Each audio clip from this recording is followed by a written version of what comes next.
दोस्तों नमस्कार।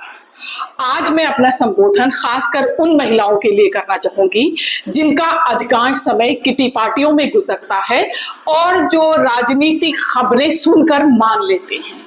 उन्हें मैं बताना चाहती हूं कि महिला आरक्षण बिल का सच क्या है। दरअसल महिला आरक्षण बिल 2023 में सभी विपक्षी दलों ने मिल करके इसको पास करवा लिया। महिलाओं को 33% रिजर्वेशन का बिल पास हो गया, नोटिफिकेशन भी जारी हो गया, लेकिन उस समय इसको ये कह करके टाल दिया गया कि इसको परिसीमन और जनगणना से जोड़ दिया गया। अब ये बिल 2029 में लागू होगा, तब महिलाओं को रिजर्वेशन मिलेगा, क्योंकि इतनी जल्दी ना जनगणना पूरी होती है ना परिसीमन की प्रक्रिया पूरी होती है।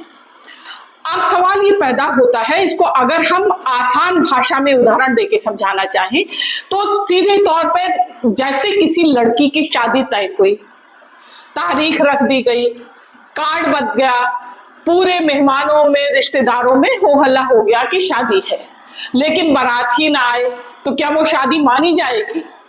ठीक उसी तरह से इस बिल का हश्र हुआ। अब आते हैं कि 2023 से 2026 आ गया।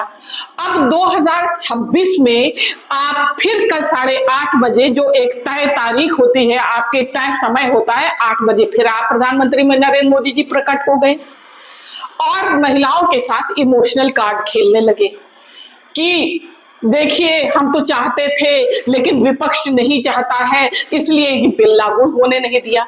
आप क्यों नहीं बताते हैं कि जो हमारे पार्लियामेंट की 542 सीटें हैं उसको नहीं आप चाहते हैं कि बात कुछ और है, घुमा कुछ और रहे हैं।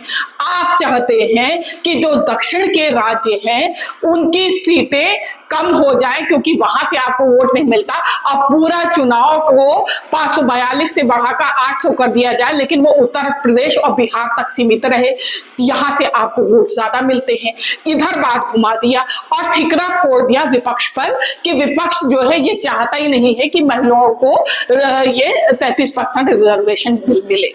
दरअसल आपको समझना पड़ेगा कि आजादी के बाद से कोई नहीं चाहता है, पुरुष जो राजनीतिक सत्ता में बैठे हैं, कि महिलाओं को 33% आरक्षण मिले।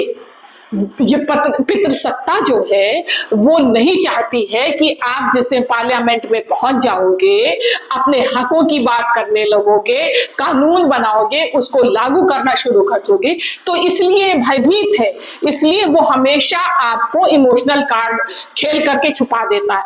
मैं पूछती हूँ कि जब बीजेपी खास तौर से, और क्योंकि महिलाओं के बहुत प्रिय हैं नरेंद्र मोदी जी, तो उनको मैं ये बताना चाहती हूँ कि वो हमेशा आपके साथ खेल क्यों करते हैं। जब ये बिल 2023 में पास लागू हो गया तो आपने पास क्यों नहीं किया?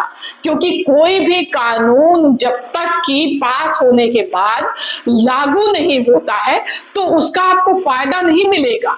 इस बात को समझिए और आप राजनीति को सुनिए नहीं, राजनीति को पढ़िए, राजनीति को समझिए। राजनीति समझने की चीज है।